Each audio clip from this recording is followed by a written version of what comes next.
Hello everyone, Shinto Bean here, and in this video I'm going to be talking about what I think are the best warlords for newer players. There are currently 33 warlords in the game total. 22 of them are in the general pool, which means that you can get them from any of the daily packs, whether it's kill packs, free packs, or the skull packs. Out of these 22, 5 of them are rank locked, which means that you have to wait till you are a higher rank before they start appearing in those packs, and that is indicated by the little red icon on the top left of those cards. This means that there are 11 warlords that are not in the general pool. These are warlords that were more newer releases, and you can only get them in limited time deals in the shop. Now, campaign starter packs are a good way to get these warlords, so let's talk more about that. With each campaign, there are these starter packs that have a guaranteed warlord in each one, as well as 8 cards from that faction. These are rank unlocked, so you can get any bodyguards from the faction. A very good way to jumpstart your collection. And they cost plasma, dependent on the rarity of the warlord. So plasma is a currency that's pretty difficult to come by, and this is one of the best ways to be spending it. If you are a free-to-play player, you're not going to be able to afford all 3 of these packs, so I would recommend just choosing the warlord you want the most and getting the pack that corresponds with that. So from now I'm going to talk details about each of the warlords and go faction by faction. Let's start with ELDARI. So as a general rule, I think warlords that have special rules that increase the stats of your cards by a set amount are better for beginners than ones that are percentage based. So in this case, we got Rakarth and the Zephyr Blade. Rakarth heals up your units by +7 each time anything is destroyed, and the Zephyr Blade increases your ranged attack by +3. Both of these are pretty straightforward, easy to use special rules. Now they do have slight drawbacks. Rakarth is not in the general pool, so he's just harder to get. And for the Zephyr Blade, a lot of the ELDARI bodyguards that you start off with, you have very limited options, so you might not have bodyguards that really synergize that well. But of the ELDARI warlords, I think those 2 are the most beginner friendly. The Avatar becomes much stronger later on, but its high points cost makes it very difficult for beginners to use. And then these other 2 are more for advanced players. Lilith combos really well with cards that have their traits unlocked. That doesn't happen until later on, and Eldrad is just really weak at the lower levels, so not recommended. Moving on to Necrons, we got these 2 in the general pool. Imhotep has an extremely powerful special rule. It deals 20 damage whenever any card of yours readies, and at the beginner levels, your cards aren't going to be dealing very much damage, so you can potentially deal more damage by readying than you can by attacking, which makes Imhotep very good.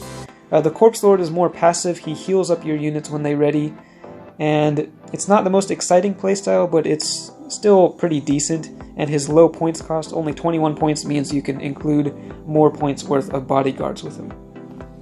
Now Othakar's special rule seems like it would be really strong for newer players. +15 attack stats is really good, but he is a little harder to get. He's not in the general pool.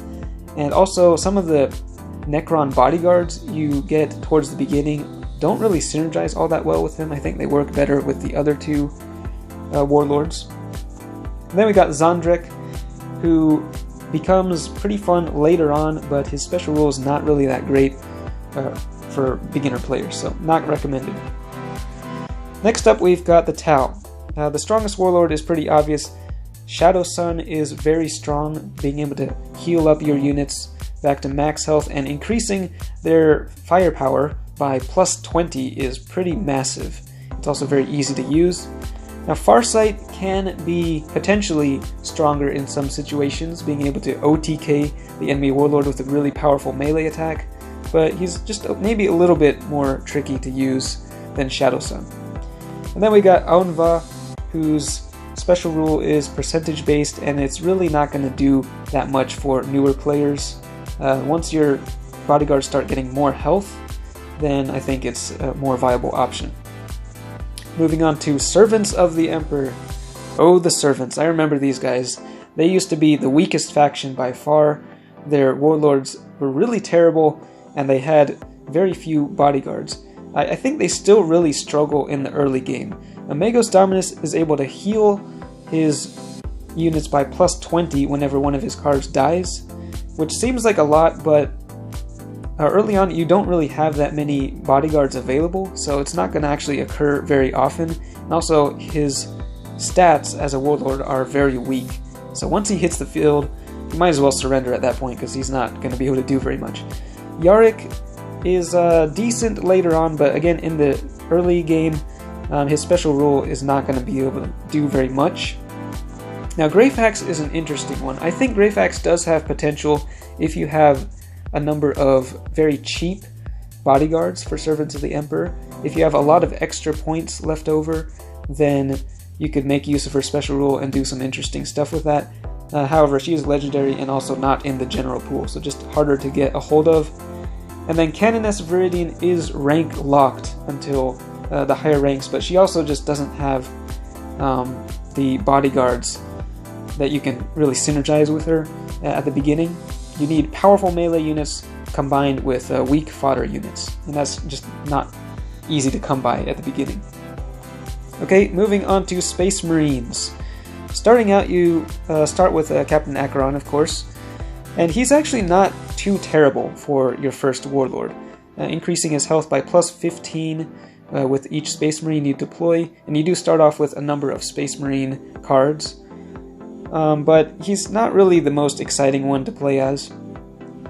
Watch Captain Artemis seems like he might be able to be decent because of his the direct damage that he can deal every time he deploys something, but I feel like it's not really that impactful in the early game. There are definitely better options out there. Now Lieutenant Tolmeron becomes very strong for mid-level players, I think. Once you start getting those ranged units out, he can be very good, but at the beginning he's not really the best option.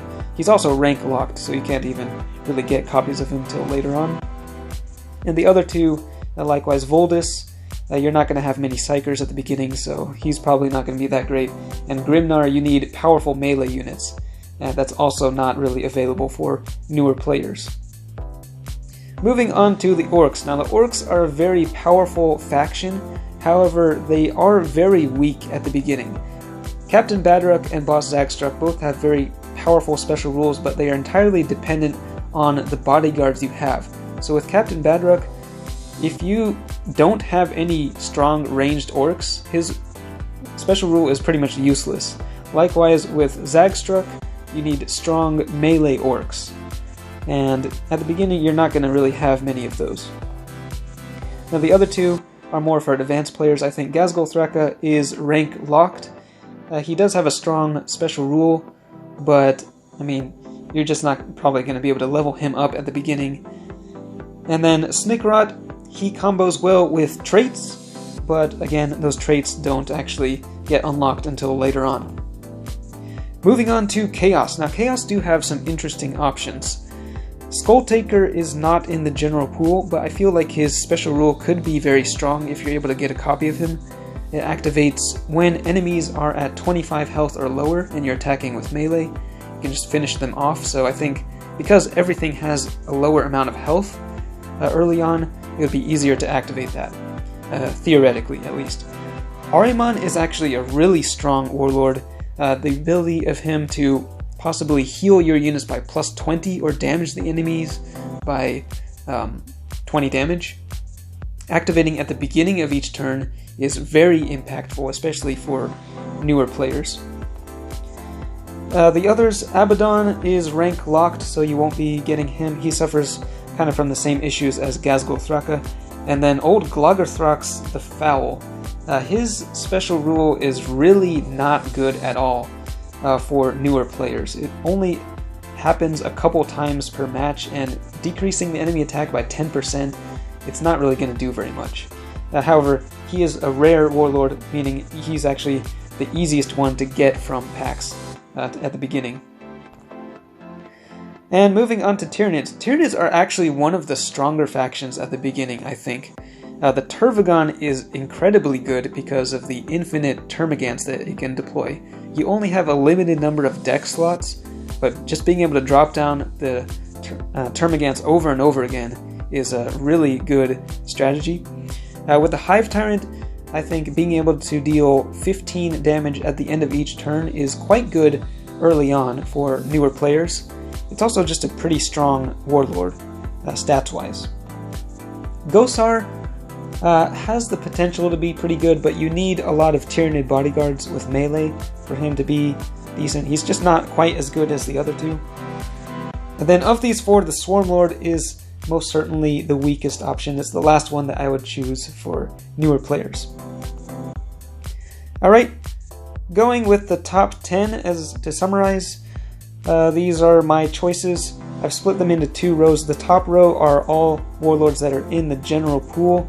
The bottom three are not in the general pool, so again, you'd have to get them from the shop.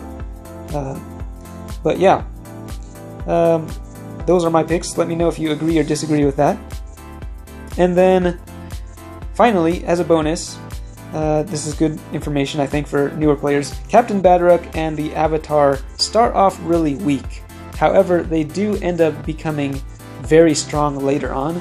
So if you get them early on, it might not be very good to use them, but just save them until later, and then they'll start to get really good.